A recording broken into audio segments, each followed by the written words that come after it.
How we doing, folks? My guest today is going to be Tim Ermish. Tim is the president and GM of KSTU Fox 13 in Salt Lake City, Utah. He's been in that role for over 20 years. And in this episode, we go through and discuss what has driven Tim so far to succeed. We touch on his passions. We talk about the habits and different things he does daily. We touch on the dynamics he's had to deal with COVID and the ever-changing world of broadcasting. I hope you folks enjoy this episode. And also, In the Arena is donating $250 on Tim's behalf to the Friends of the Children's Justice Center, which help children of crime. Thanks a lot, folks. Please make sure to like, share, and subscribe. Enjoy. And Mr. Ermish, we are rolling. Thank you so much for taking the time. I really do appreciate it. Thank you, Bobby, for having me on. Yeah, I'm really looking forward to the talk today. Should be pretty good. You know, so it's in the arena with Bobby. Can't we make it in the stadium? In the stadium, but that's not the Teddy Roosevelt. In the arena, you know. All right, yeah, that's true. I was just thinking of the Yankee Stadium, so but okay. I know that's always. I'm sure we'll get into a little bit of the Yankees. You know, they're coming up here soon. It came up in the first couple words. First couple minutes before we start. Of course, I have no doubt we'll spend plenty of time talking about New York in general and plenty of baseball. But kind of one of the things I wanted to start off with, or I was just kind of curious about in the news world. I mean, it's kind of how this show started through Zoom. I mean, originally I was planning on doing things in person, and then with COVID and the shutdown, like, we'll figure out how Zoom works, and that's kind of how it's gone. So I'm just curious, over the last, like, how much of a huge transition has it been for you to go through and kind of deal with things on the fly and still be able to have the news and all that stuff? Sure. Well, for your audience, for the last 20 years, I've been the general manager of KSTU Fox 13 here in Salt Lake City. So, typically, Bobby, pre-pandemic, we would have 150 employees and obviously different shifts because we're on 24/7, but everybody would be back in the building. We have about 15% of that in the building now. So it has been a challenge. Wow. But fortunately, we might be one of those industries that we actually can work remotely and from the field quite well. When you think about, watching the news, we do 11 hours of local news and lifestyle programming, the most in the market. The photographers, the reporters, our anchors when they're out in the field, the editors, they're all out. They don't have to come back. Technology's allowed us to, shoot from the field, edit from the field, send it back from the field. Mm-hmm. So we keep a very strict quota on who goes into the building. If you leave the building, unless you're one of that 15%, you don't come back. Okay. Yeah, no, it's just one of those things I've been super curious about on how much interaction you've had to do like this, kind of just through Zoom or through the phone, and how much has it helped? How much have you kind of learned and new things that maybe going into the future, as hopefully we start to get back to normal and everything else, like, what are kind of some of those takeaways? Like, you know what, we didn't really need to do, or we don't need to do this anymore. We can kind of trim some of that fat and be a little bit more efficient. Sure. Yeah, Bobby, great question. I'm shocked at how much we have learned in the last year. And I'll be the first to say I might have 2 years ago, well, we can't do that. and now as the general manager, I'm looking at things and saying, well, how are we going to make some of these protocols permanent? Mm-hmm. We're looking at, we're one of Scripps Media's 42 television stations across the country. And Scripps is a company that's been in news and publishing, newspapers, radio, TV, cable, since the 1880s. So a long history of journalism. And we're a journalist company. We pride ourselves in being unbiased and present the local news without any slant. But what we've learned in this last year is that some of those old idioms are no longer valued or no longer an absolute. So people can work from the field, people can work remote, we can meet via Zoom like you and I are right now. Mhm. Our editorial meetings, the screen would be full of 30 people. And it's very efficient that way. We actually keep our meetings that used to be held in conference rooms with a lot of chit chat and this and that. And there's a lot of positives of that interpersonal. But that's kind of been eliminated. So we found in this last year, we're a lot more efficient time wise, which time is very valuable when you produce, 11 hours of news a day. So we're looking at two scenarios. One is in the short term, when do we return to the building? And then long term, the future of returning to the building. So in other words, when the numbers really do allow, and we've been very conservative, we will start bringing some of that other 85% back to the building, but we're formulating a longer term plan where we won't need that 85% back in the building. And we're going to put out a survey in the next week to all of our employees across the country about return to the building. We don't want to say return to work because they've all been working, Sure. but return to the building. And we want to hear what our employees say. Some people want to come back. I, for myself, prefer going to the television station every day. But I know there's quite a few of our staff that are very efficient, very effective, and would prefer working remotely. Mhm. So, we're going to listen to what our staff says and formulate the long-term plan from there. So, yeah, I mean, it's kind of curious, just those differing personalities, because there are definitely some people that I know in separate fields that are like, man, I can't wait to get back to work. I'm at home and it's just not the same. And I mean, back in the building actually working, because it is hard. There are so many of those distractions out there. And then for other people, they're able to get their work done. They're able to be more efficient. And it's kind of one of those interesting things about how people kind of work with their time and how they're able to kind of manage that and take care of their day and kind of prioritize what needs to be done. So curious for you, like, how do you kind of prioritize your day? And you got to create so much content and plan all those things. So when you go through and you try to tackle your day, do you have it scripted out? Like, okay, I got a bullet list. I need to tackle this, this, and this. Or is it a little bit different in the way, you just have one thing you need to make sure that's like the main priority? I'm only focusing on that, because I've had several different guests on and they all have different approaches about how they like to kind of attack their day. Some people plan it out a week in advance. Some people are very much day to day. So I'm just kind of curious for you. I mean, how does that work with the station and trying to come up with that programming? Sure. Yeah. I mean, that's a good question. Being in the news business, every day is different because every day there's news, right? And it's different and it requires, different type of attacking it from all different angles and how many resources you throw to it. And obviously, yesterday was one of those days with bad news coming out of Colorado. And then during the pandemic, of course, the weaving of what to do to keep our employees safe. And to communicate to our viewers, what are the Utah State protocols. So it keeps on changing. So there is no set day, like I go in and I've got a list of 12 things I have to do. It does change. One of the highest priorities, obviously, in this pandemic is trying to keep the people connected, even though we're no longer in the building. So like I said, some people are very efficient and may prefer to continue to work remote. Even they would say there's a loss to not being in the building and having that social interaction. So, my goal is how can we kind of diminish that loss while we're all away from each other?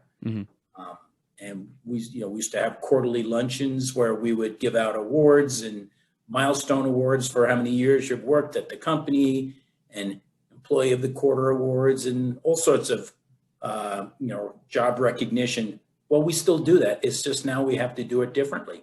Right. Via Zoom, but we still have a solicitation from our employees for recognizing the value of their fellow workers. And we still mail out gift cards. And then this past summer, we would have a ice cream social in the parking lot and laid chairs out, 10 feet apart. And, a lot of people that were working remote couldn't wait to come in, even if it was just going to the parking lot, sitting on the folding chair, having an ice cream and talking to people with their mask on. They enjoyed it. So we've had to get a little bit more creative, how to get that connection. Mm-hmm. And that's kind of been my job. I have such strong managers that have been there for a long time. And my anchors, Bob Evans is just a case in point. He's been with us for 26 years. That's unheard of in broadcasting as a main anchor. So I have a really good staff that's very mature, that doesn't need my prodding every single day. Mm-hmm. So it's actually been an interesting year, a little bit more challenging, but at the end of the day, the results are the same. We haven't skipped a beat. Yeah. Yeah. I mean, it's interesting to hear kind of you going through that process and kind of going through that different dynamic, because it is one of those things that gets lost. And I'm definitely concerned for the next generation coming up of kids that like I'm coaching, or just you see the interactions and things like that. And there's just such a disconnect of like interacting with people.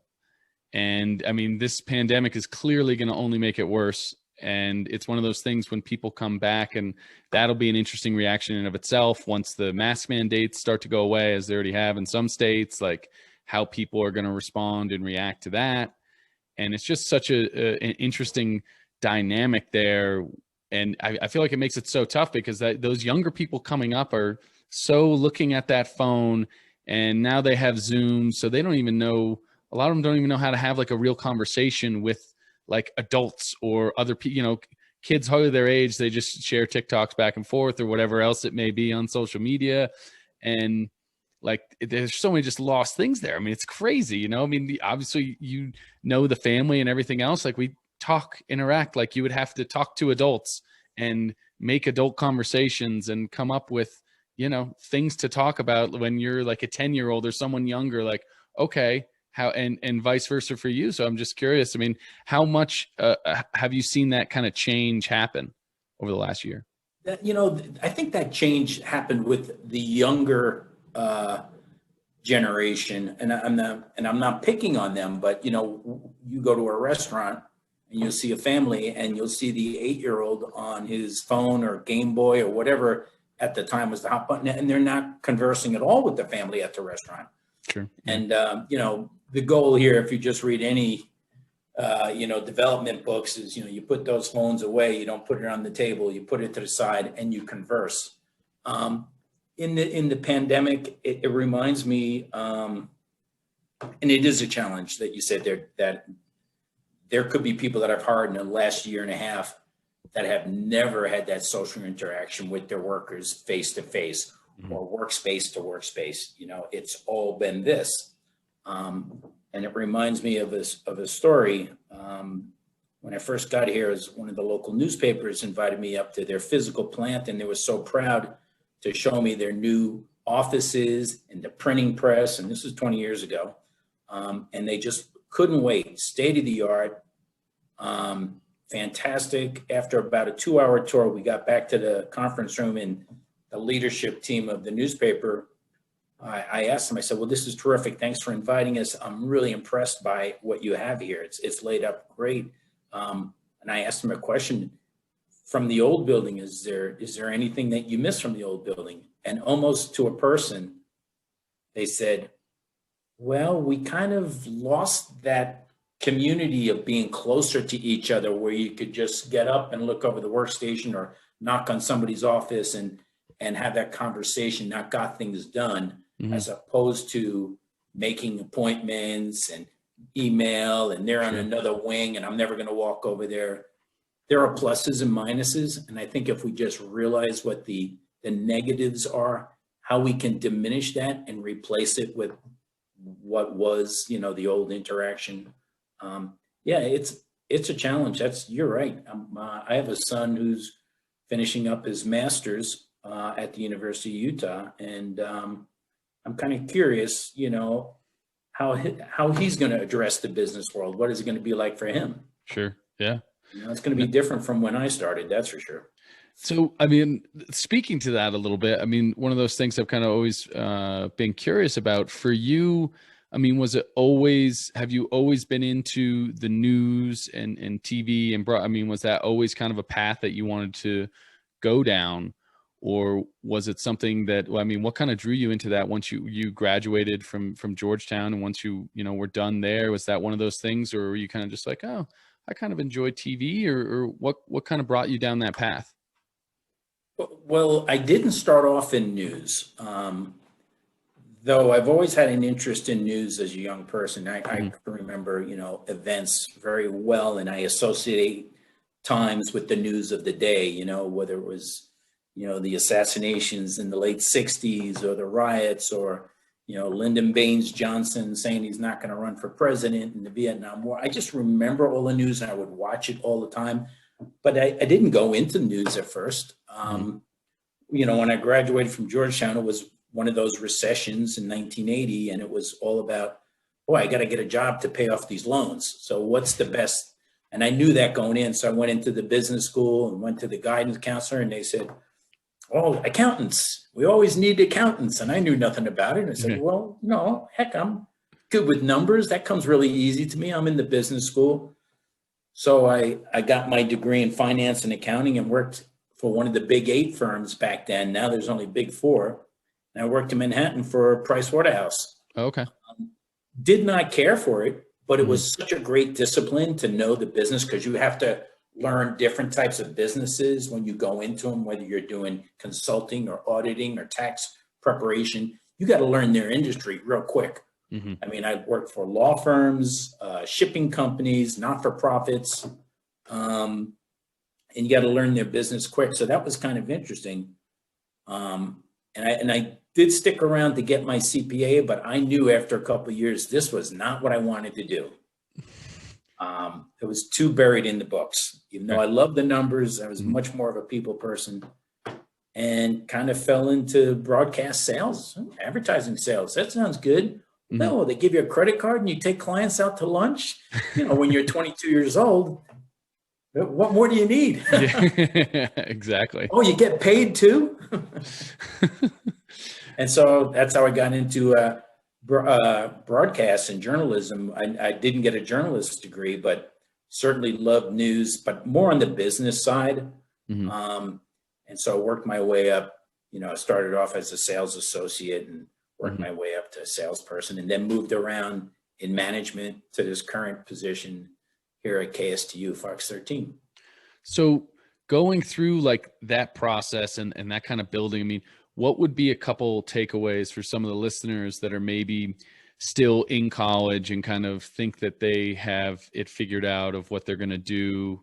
And because I hear it all the time of, okay, I went in for this and then completely went into a different field because halfway through, you're like, yeah, I don't really want this degree. I don't think I'm really interested in this. So, I mean, to make those changes and pivots, and it's kind of nice to realize like, okay, I know that I don't want to do this anymore. I'll get my CPA, but I need to go check that box and go someplace else. So what would kind of be some words of wisdom or a piece of advice from some of those out there? Sure. Definitely don't wait too long to pivot.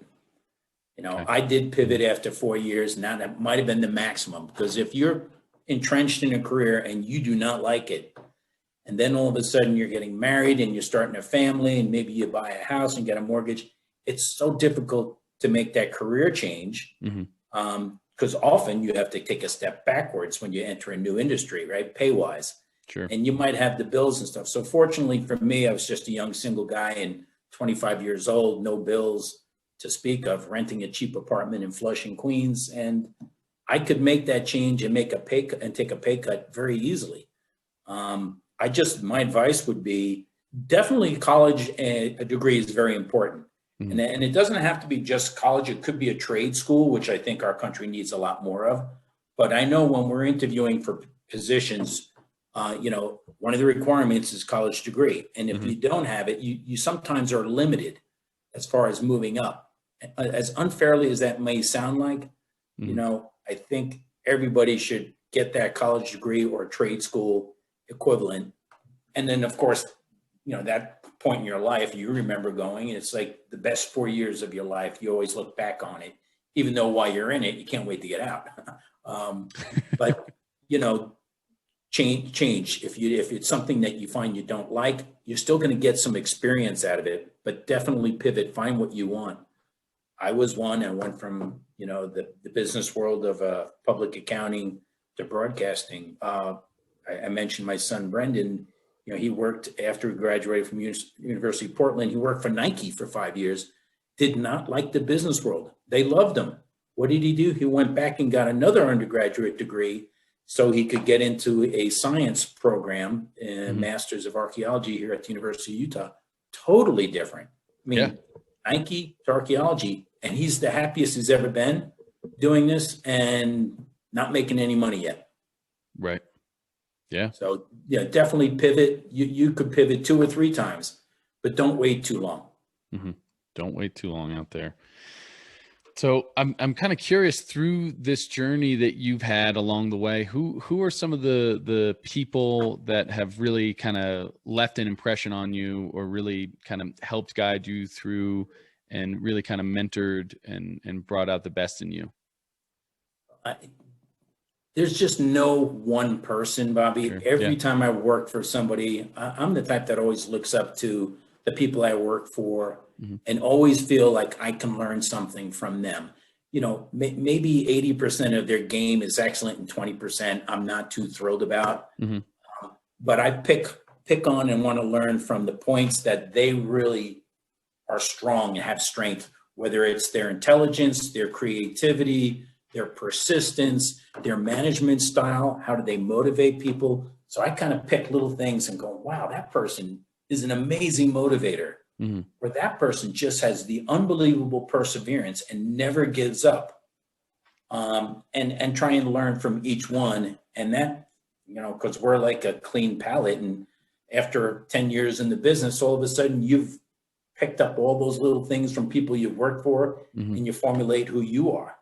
Right. So, I can say that I probably learned some, my first and maybe my most important learning lesson in life was working for my dad. I come from 3 generations of butchers in Queens, and just that being on your feet all day and taking care of the customer on the other side of the counter and just servicing them. And even if it's somebody who's coming in and ordering, 3 pounds of bologna and 2 chicken wings, you still want to service them. And I saw how hard my dad worked all those years. So there's no shortcuts, and there's no substitute for hard work. That's for sure. Yeah, no, it's definitely true. And it's interesting. A lot of the guests, parents are always super influential. And one of those great takeaways that you brought up that I think is super interesting is the fact of kind of taking a little bit from each different person. Now, is that have you kind of always been that observant, or is that because a lot of people will go through and they will not pay attention and they'll kind of just be looking through, going through the motions, like, all right, this is the boss, this is, I'm doing what he tells me to do. And so I'm just kind of curious, have you always kind of had that ability to kind of observe and see how people interact and be able to pick and choose? Because that is a gift. I mean, a lot of people are not able to be that observant and like, hey, I really like the way that this guy, files this report, or the way he prevents himself, or however else it may be. The fact he's always 5 minutes early, whatever that is. But I'm just kind of curious. Have you always had that? Yeah, I would say yes. And maybe it's because I was always one of these that thought, gee, the other person's a lot smarter than me. That person that I'm dealing with. I remember sitting for my CPA exam and spend half the exam just looking around me, and everybody's turning the pages and getting all the answers done. And I'm going, geez, I'm on page 2. These people are so much smarter than me. They're going to finish on time, and I'm never going to finish. So I think the quality is that I've never been a person that thinks they have all the answers. Almost to a fault. I kind of feel like, geez, I don't have any of the qualities and the answers that these people have, when in reality, I might have quite a few. But being open to learning from others and listening, right? Observing and knowing human nature and observing. And I think I can learn something from everybody. I mean, I can learn something from the landscaper that comes in and works on the hedges here, and listen to him, because that's his expertise and I don't know it. Right. So I can pick something up from everybody. But that brings up, one of the qualities you were asking about is, and I do think listening is such an important quality, and listening to people before spouting out what you want to, people to hear from you. Sure. I'd rather listen than to be talking. So Mhm. you're lucky you have me today, because I don't like talking about myself. Well, it definitely comes through very, very humble. But one of the things I think that some of that observantness might come from is working in that butcher shop, because that's one of those things. I think if you're in the service industry or you're doing things with customer service, I mean, you're always kind of paying attention to the guests and their interactions and stuff like that, kind of observing like, okay, are they happy with the experience that they're having? Did they get the right cut of meat that they wanted, or whatever else that may be? So yeah, I mean, I think maybe those years in the butcher shop could have helped with some of the observation. Absolutely, right? But it's difficult to, formulate those relationships, Mhm. but it's very easy if you service them to keep that relationship, and you've got a friend or a client or a customer or a Mhm. viewer for life, because you take care of them and you're honest and you listen, and their concerns are number one. It's not what I'm trying to achieve. Mhm. Because in the end, if I keep on taking care of the customer, keep the customer satisfied. I forget who's saying that, Simon and Garfunkel. If you keep the customer satisfied, the rest of your job is easy, because they're going to continue to be a customer for life. Mhm. So is that, I mean, have you kind of continued to carry that listening and everything else? I mean, we kind of touched on it a little bit earlier with your time at KTSU here, and how, I mean, 20 years at the station. I mean, that's a lot of longevity, and that's a lot of learning. And so I'm curious the growth that you've gone through there, and some of those main takeaways for you so far, for maybe some of the guests out there, if this is an avenue or an area they would like to venture into. When I got to the station, there's so many areas of running a television station that, maybe I knew 40%, but 60% I didn't know. So I concentrated on the 60% I didn't know, and just wanted to sponge that, engineering, news, how we get our signal out to Southern Utah. How does that all work? I was never exposed to that. Sure, I could work in the finance department. I knew the numbers and the P&L, and I could work with the sales department, but I didn't want to glom onto something that I already knew. Let my managers do that. I went to the areas that I didn't know, and kind of learned those areas, so that I kind of had a full understanding of the entire, industry. Mhm. And a television station business is multifaceted and changes every day, especially now with technology. We used to purchase cameras for $40,000. Now you can get a much better camera, 1/10 the size, for $6,000. Broadcast quality cameras. Sure. And of course, there's a lot of us. We're teaching our reporters to just go out, and you can record and report, go live just from your cell phone, right? Really? Oh yeah, and That's you crazy. can tell the quality is a little different, but Mhm. viewers are accepting it. It's not like the old first generation of phones, or trying to think of some of the websites that we used to go to and used to use. They're obsolete now, but the technology is so much better that we just send everything back through the internet, and we can go live, or have that package edited back at the station or at the field. Mhm. Roll down the tailgate of the photographer's Pathfinder, and do your editing and send it back, and it's ready to go. The director hits a button, the anchor throws to this story and hits a button, and boom, there it is. So technology has allowed us to cover a lot more, a lot quicker, and a lot cheaper in the field. That's crazy that you guys are doing a lot of it just off of iPhones. And I mean, it totally makes sense. It's something I didn't really think about, but I guess it makes sense with the quality of the phones and everything else, and the ease of things now. But it is crazy to think about. Well, you remember maybe in the first generation, you might have, even if it was a syndicated show, and Oprah Winfrey 12 years ago doing a Skype interview, and it looked really bad. Yeah. That's 5 generations ago. I mean, there's a lot of things that you'll see on the news this evening. You won't know it was shot by a cell phone. Isn't that amazing? Yeah, no, it's super amazing that's the point where we've we've come to. But yeah, I mean, it definitely makes sense. I do. It's funny you mentioned, like, because Skype was like the first one, like, oh, I'm going to do like a video call.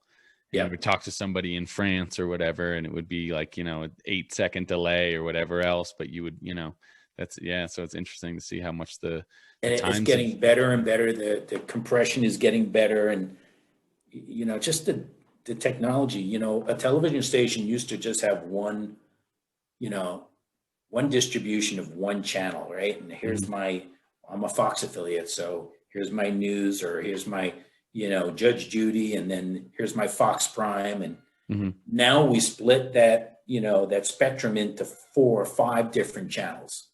And so we distribute 5 different channels right now. You can get us on your TV, go 13, 13.1, 13.2, 13.3, 13.4. And you want to have sports, here's one. You want weather, here's another. You want a shopping channel, here's another. You want classic sitcoms from the 60s and 70s, here's another one.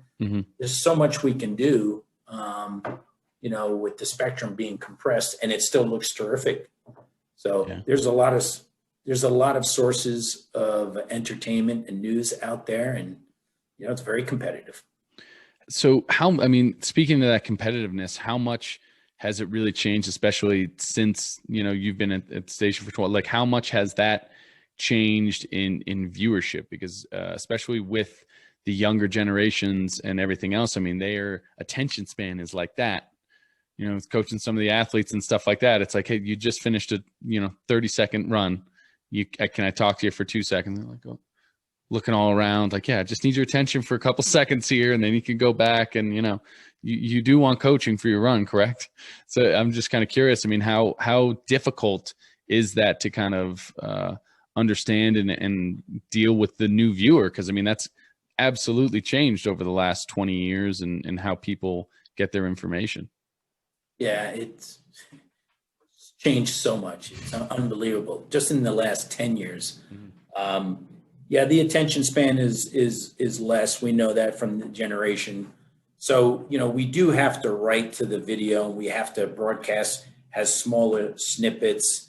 And that's why we would always say, if you want even a deeper dive in this story, if you want more, go to fox13now.com. And, then of course we'll expand upon it, because it might've been a 3-minute hit in the 9:00 news this evening, but you want more of that, you can get more. So we can give it quick and we can give it more.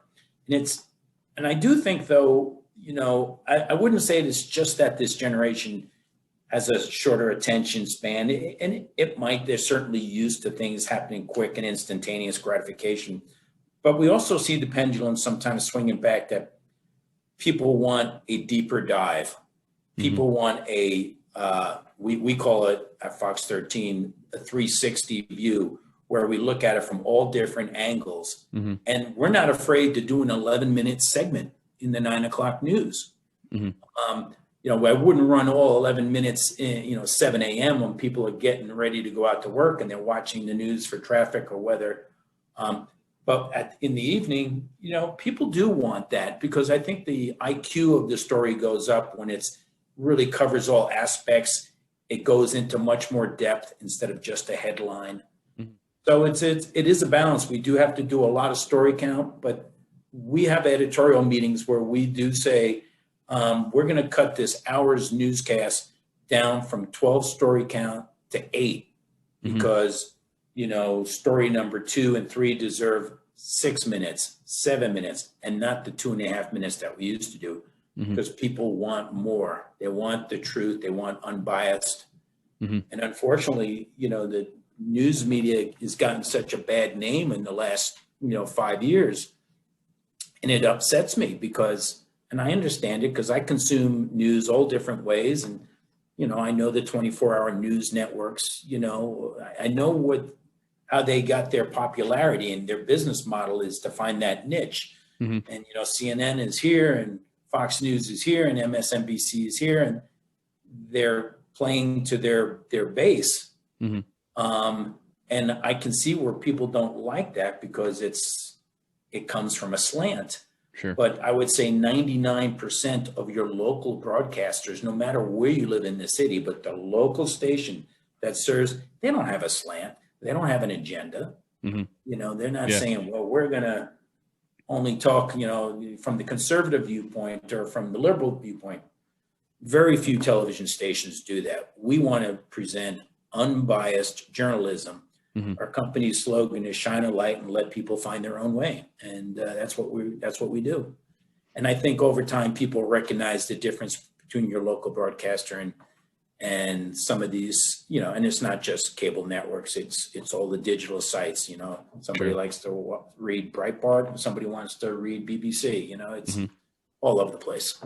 Yeah, no, I mean, it's definitely one of those things, and it's refreshing to hear because it is so hard, you know, with a lot of those big issues to try to cut through the clutter and the crap and see what's actually like, okay, what is the actual content of this? Is this an opinion piece, or are we just reporting what's kind of going on?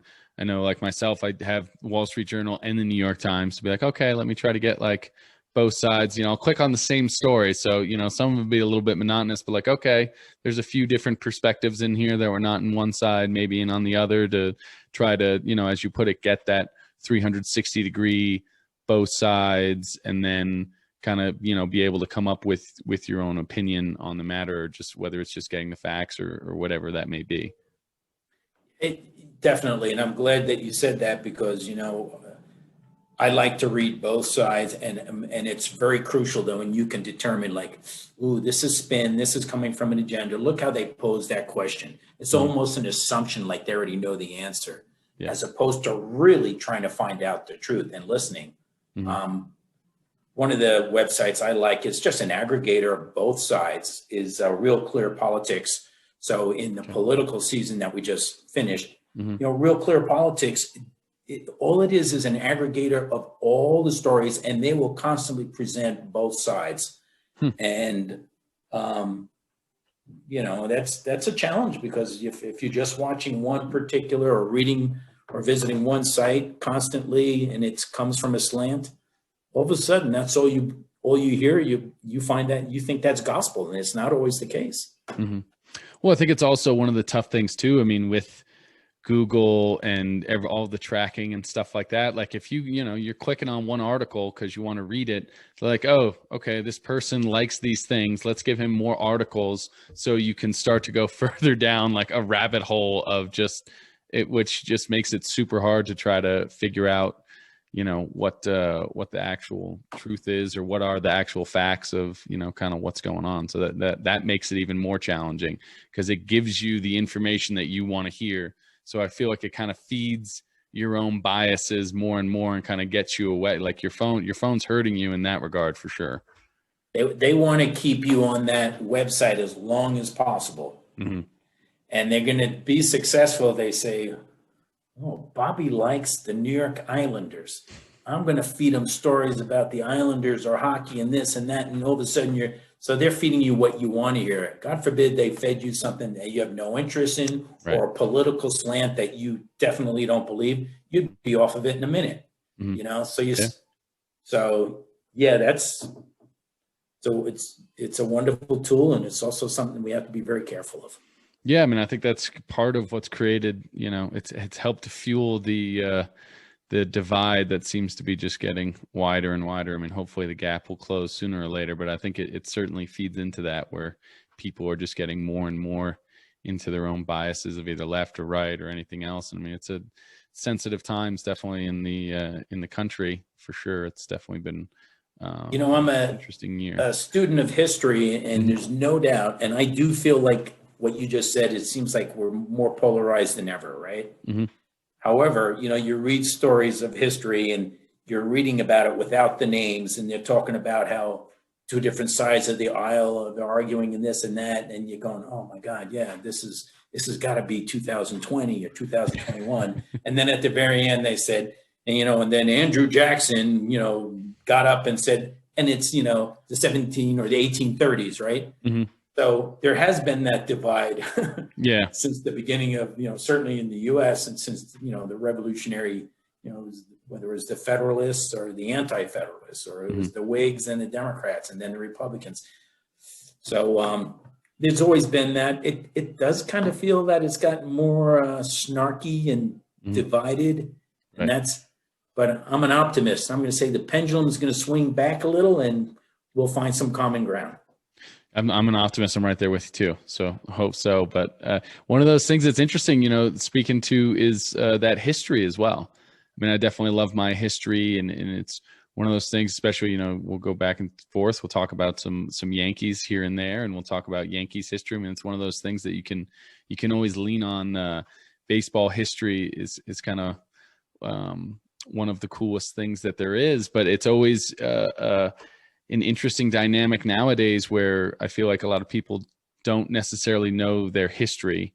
And, it's like in the early stages of even this pandemic, like, no one really remembered the Spanish flu and all of those like different, flus and things that we've dealt with that have been, and created disasters in the past before. That's just been our history. That's, a couple hundred years ago or 100 years ago, not that far into our past. So it's kind of interesting. I feel like we've certainly lost sight, at least my generation. I feel like my generation and the younger generation is not great with their history. I agree with you in that I think we've lost, civics and history classes. And I don't know if they're just not teaching it like they used to when I was a youth, but it's so important, I mean, you just brought up the Spanish influenza, in 1918 and 1919. And boy, if you just took a timeline of that pandemic and overlapped this one, it mirrors almost, you know what I mean? Mm-hmm. Yeah. It was, 18 months and there was waves and then it got better and then a wave and it got better and then a wave.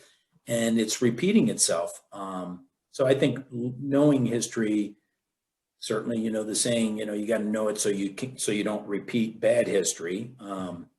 But yeah, it's sad when people don't know the history of our country and they don't know the parties and the elevation and the presidents and, the Republican Party. No matter what side you're on, Republican Party used to be the party of anti-slavery, and the Democrat Party was based in that slavery and antebellum period. And, somebody now might go, well, that couldn't possibly be true because I think right now the Republicans are this way. And, sure.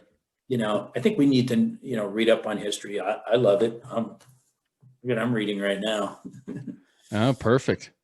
Yeah, the American Civil War. And the reason that got me interested, it was lying on my shelf, but I watched that very fine Lincoln series on CNN recently. Mm-hmm. And it was interesting. They showed both sides of Lincoln. They did a deeper dive, but, just piqued my interest and said, I got to pick up my book on the Civil War again. And so I do love the history, and I know you do too. Yeah. I mean, the one audio book that I've been listening to is Early Mornings on Horseback about David McCullough, and it's about Teddy Roosevelt. So that's been a super interesting. I mean, he's amazing and does a total deep dive. And so I'm probably like 7 hours into that as an audio, but it's like a 20-hour audiobook. So that's definitely a good, yeah. I mean, it's super interesting though. And it's definitely one of those things. I feel like it just takes either a good teacher or something that the person might be interested in to kind of get them going down the path of history. Because it's one of those things. Like baseball used to be a great, I mean, I remember going to Cooperstown, just, going to the Baseball Hall of Fame, and just like you're soaked into it and you're like, oh my God, this is awesome. This is like so cool to see, Sandy Koufax or Johnny Bench or Babe Ruth or whoever it may be. And it's so rich and it's so interesting. Like once you're there, and the appreciation and kind of just, living through that, especially with those Hall of Fames and museums, you kind of get to see a totally different world. And I feel like it kind of opens your perspective up a little bit on things. Yeah. It's funny you said that baseball, I think it mirrors a lot American history, the history of baseball and the progress. There's a lot of similarities. I mean, it is our national pastime, and talk about the progress that was made in baseball, not just, the quality of play, but, when they had the Negro Leagues and when they finally admitted Jackie Robinson in the, 47, and, and then all of a sudden a domination by the Hispanic and Central American players that come in. It kind of mirrors what's going on with the population in the United States. Yeah. And, I love sports, and baseball is one of my, it's a slower game, no doubt. Mhm. A lot of strategy, a Right. lot of numbers, a lot of history. You know, my girlfriend was never a big baseball fan. She was from Detroit and, followed the Tigers a little, but, when we started dating, she knew she had to be a Yankee fan. And so we'll watch the games together, and I've taught her a lot of the nuances. And now she's going, oh my God, I had no idea. And now she is a huge fan of baseball and can predict, what's the next play. This guy is going to lay down a bunt. This Mhm. person's going to take off for second. All they need is a sacrifice fly, or, they're going to change. They're going to go bring in a righty because there's a righty up, and they're going to, pinch hit and put a lefty in. So it's fun watching sports and all the strategy. That's for sure.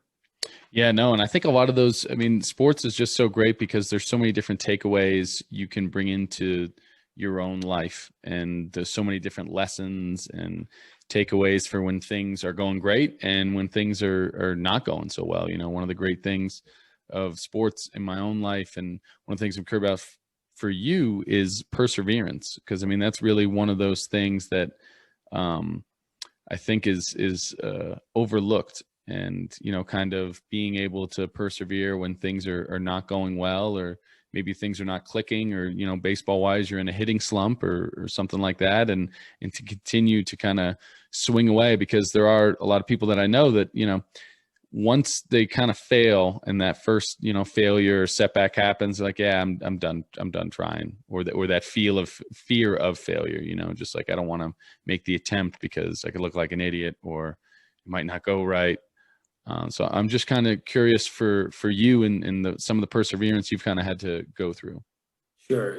Mhm. There's no doubt. I mean, I definitely believe in the old axiom, if at first you don't succeed, try again. Mhm. It's never going to happen the first time. And failure is just it's just one of the stones that you have to step on to success. There's no doubt. And don't be afraid of failing. That's the awful thing. And if you do fail, make sure you get back up and try again. Getting back to baseball, Mickey Mantle was his first year and he came up. He was so bad that first half of the season that they sent him back to the minors. He actually flew back or drove back to Oklahoma and said, Dad, this isn't going to work for me. I'm batting 067. I'm awful. I don't know who I think I am. And his dad read him the riot act and basically saying, you're better than that. You've got this God gift tool. You're going to get back to, the single A team and, go on the buses to the different ballparks, and you're going to work your way back to the big leagues. And of course, we know the success there. So yeah, I've never been afraid of failure. Matter of fact, I expect it. I expect I'm going to fail. But I'll come back. You talked about taking the CPA exam. I think I failed it more times than I passed it. I think you had to pass two parts to get credit. So I failed two, and then passed two, then failed the third, then passed the third, then failed the fourth, and eventually I was going to get there. Mhm. Some people would do it right away, and they got that great gift that God gave them. I didn't have it, but perseverance is a gift, and that it's even sweeter if you work hard for it. Right. Now, do you think perseverance is something that can be learned, or do you think that perseverance is one of those things that you kind of have to have? I mean, obviously it would be learned at a young age, but I mean, do you think once you're past the age of like 10 or something that, you can learn that skill of like, hey, I'm going to continue to keep trying and keep getting better? Is that one of those things that, at a young age? I think you can learn it. I think there's a lot of people that, the story of Mickey Mantle is probably, was a gifted athlete every stage of his life and always succeeded in making the big leagues at 20 years old. Right. So he probably didn't have perseverance. He was just given this God-given talent. And then when he finally did come up to failure, he had to learn perseverance and work his way back up. So I think we can all learn perseverance. I don't think it's something you're given or you're born with. You certainly can observe others and figure that out. But yeah, it's something that we all have a capability of persevering. That's for sure. Yeah, because I'm just curious, because one of those things that I think is always interesting to see, kind of speaking to a little bit of the perseverance, is attitude. And it's always one of the things that learned from, my dad, and I'm sure you guys have had conversations on it, but I mean, just your attitude towards life and how you react to things. And, always just attitude is everything.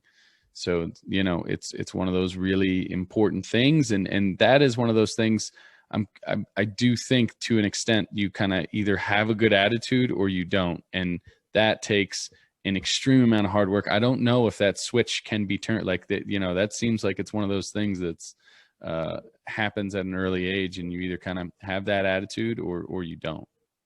Well, if you don't have that perseverance attitude, you're probably not going to go far. Mm-hmm. I think it's Right. something that even the most successful people get knocked down and Sure. sometimes reinvent themselves. And Mm-hmm. whether it's a movie actor who was on the top and then all of a sudden you see him in these B roles, or major leaguer who's now, playing in a ball in the Mexican league, and, Sure. the accommodations aren't anything near it. It happens all the time, but I kind of admire those people that can continue to persevere and just do the best they can.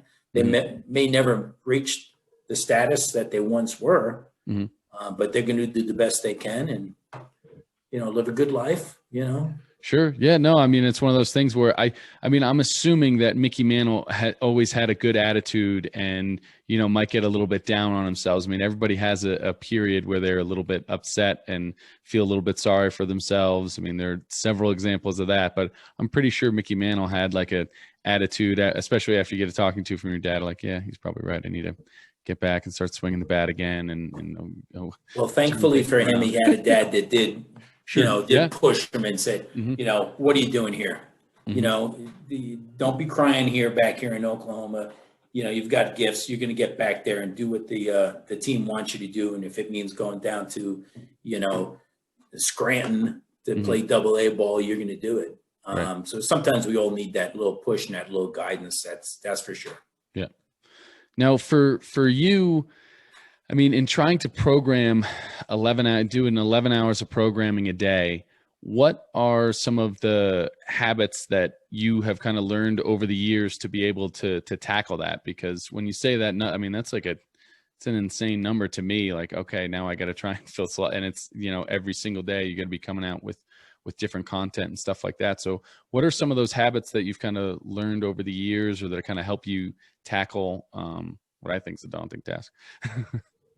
Well, it is a lot of local programming that we do. I always say that, people can find their entertainment from so many sources now, right? Used to be television, and then it was, cable television, and then there was, the web and all this, and you can get your entertainment so many ways, but there might only be a handful if you're interested in local news where you live.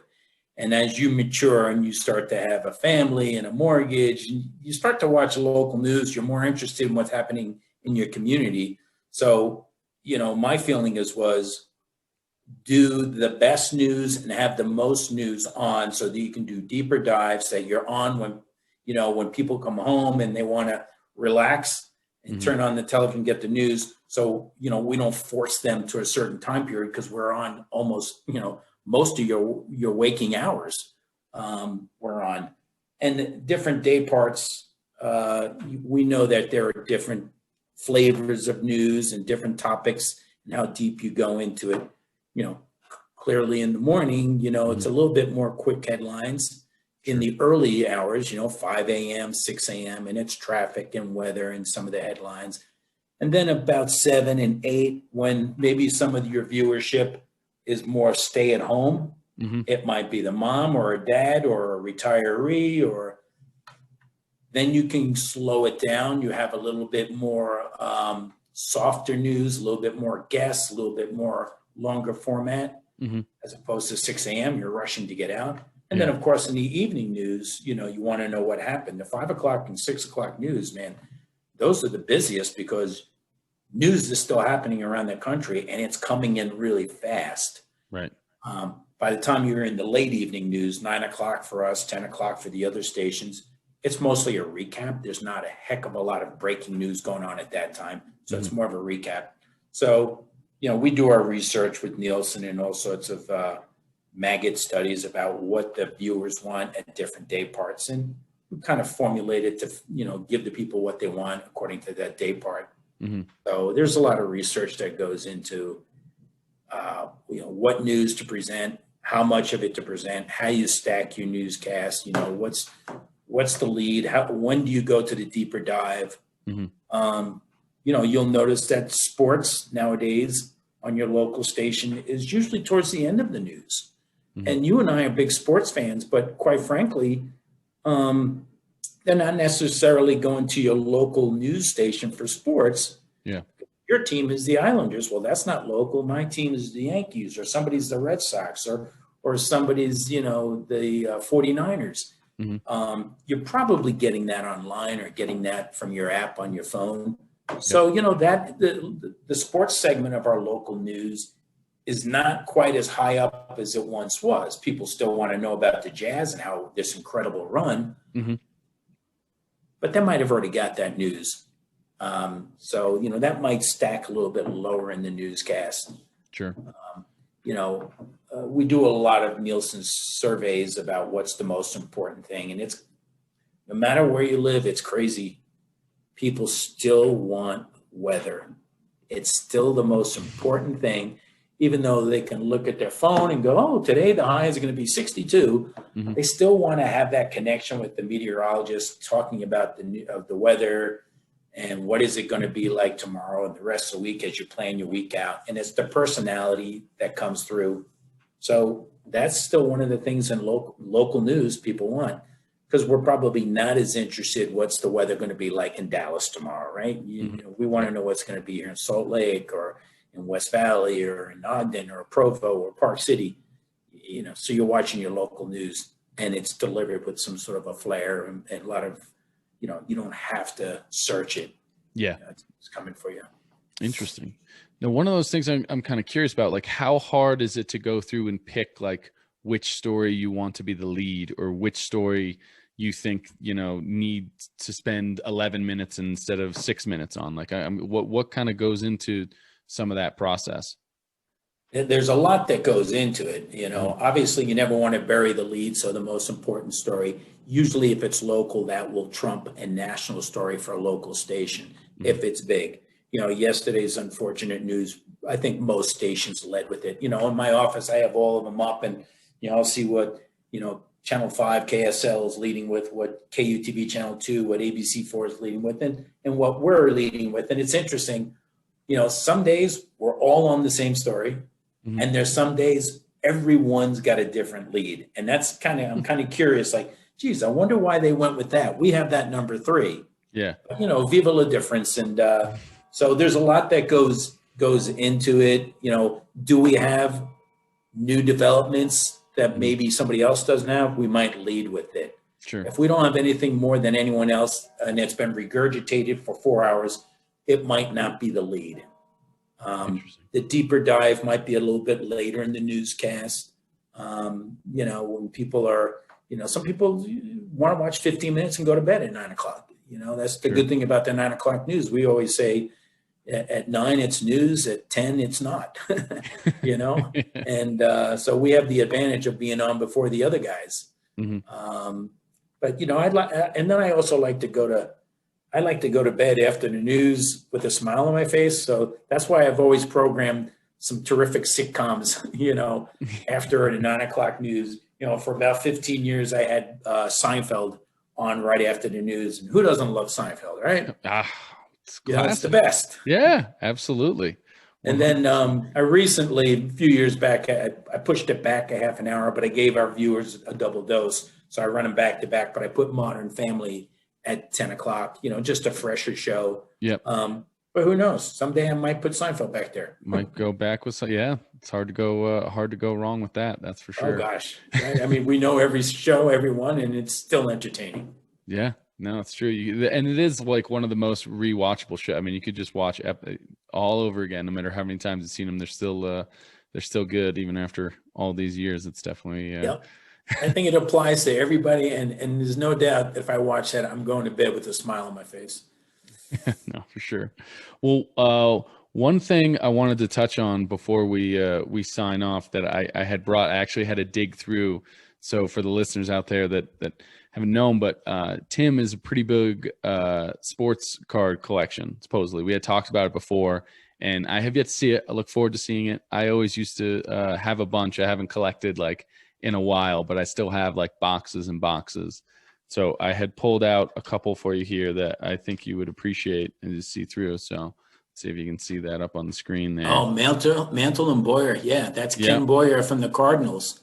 And Rival All-Stars, great card. That's a Topps card. Yep. And that looks to be like, I can't quite tell. That could be 64. I'm not sure. 63, 64.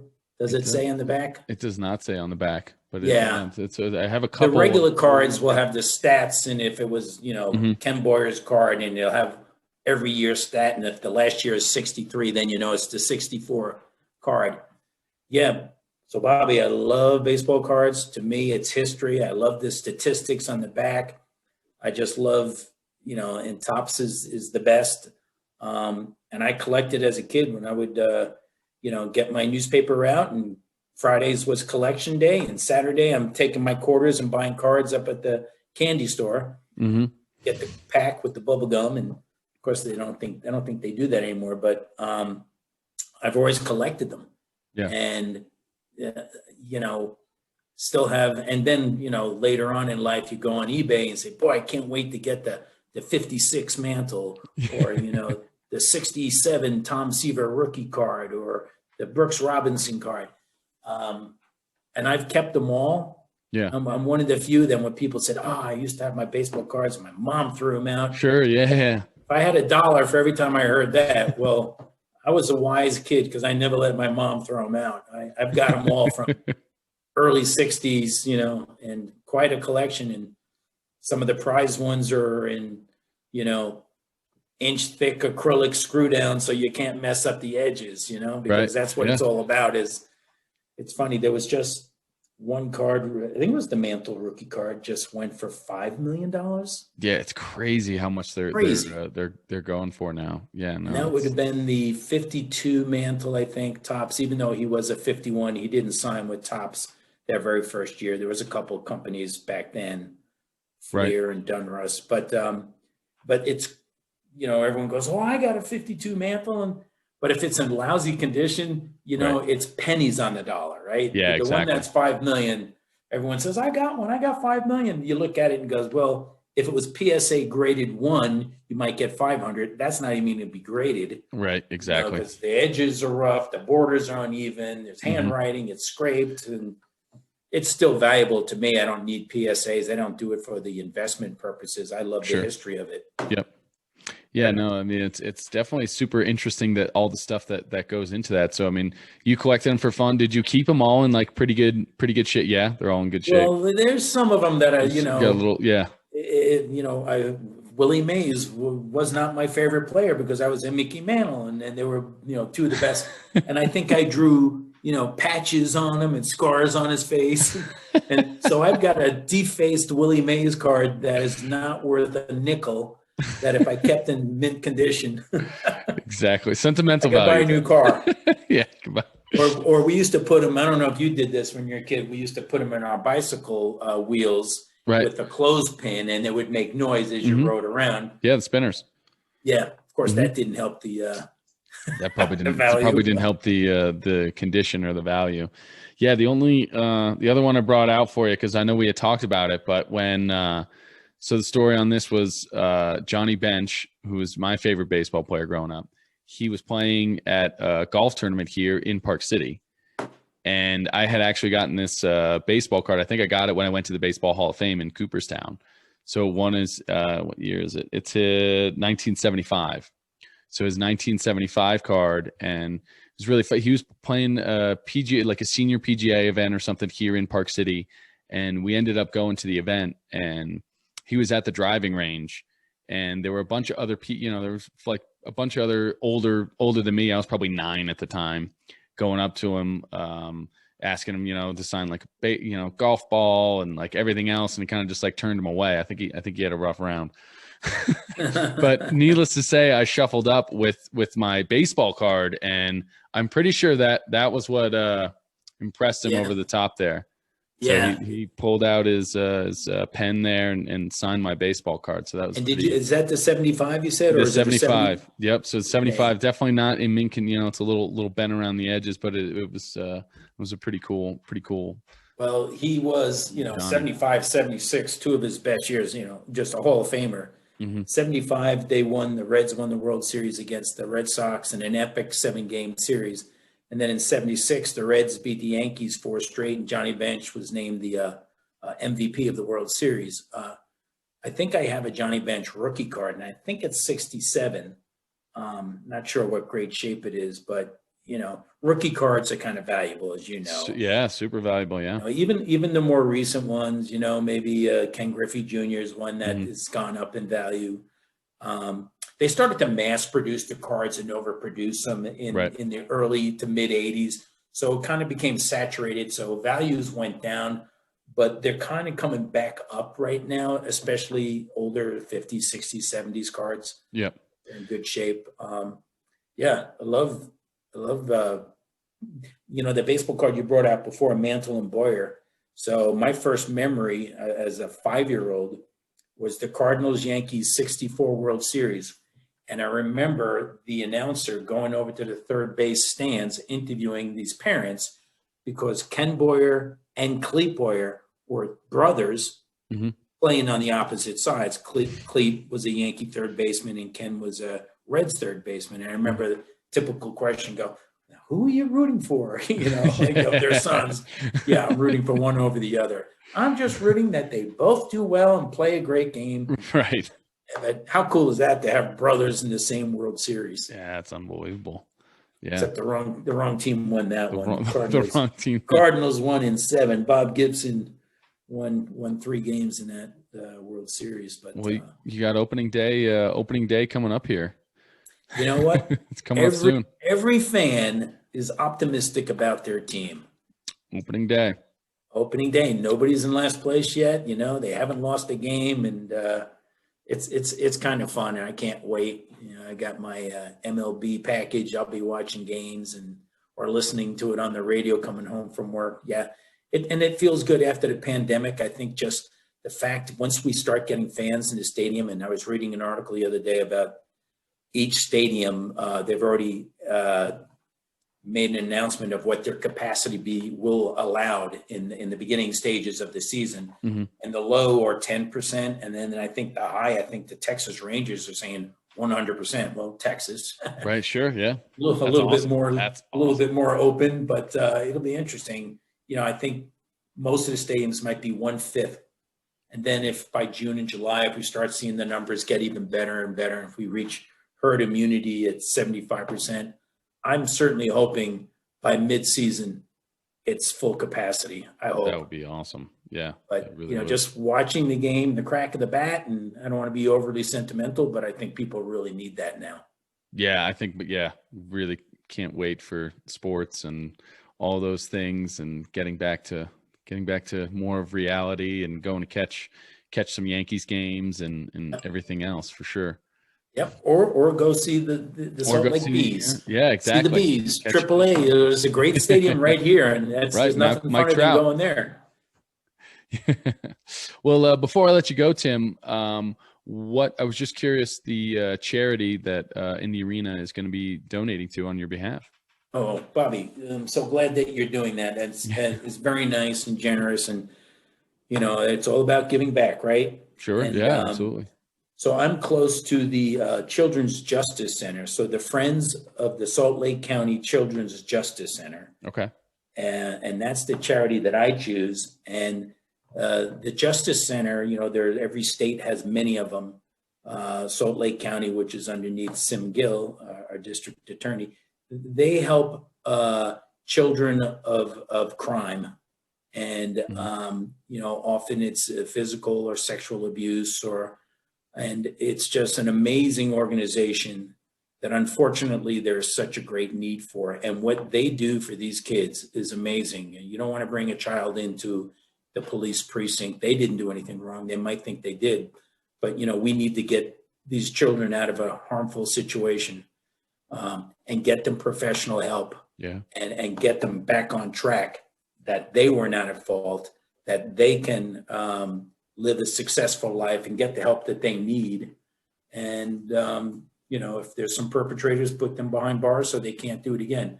But the Children's Justice Center is something that we at Fox 13 have been involved with. You've seen Big Buddha do promo spots for them. So I think they're a great charitable organization. So it's the Friends of the Salt Lake County Children's Justice Center.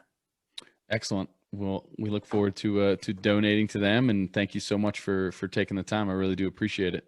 Bobby, thank you. In the Arena with Bobby. I love it. Way to go, man. All right. Thanks, everybody. Okay. Bye-bye. Bye.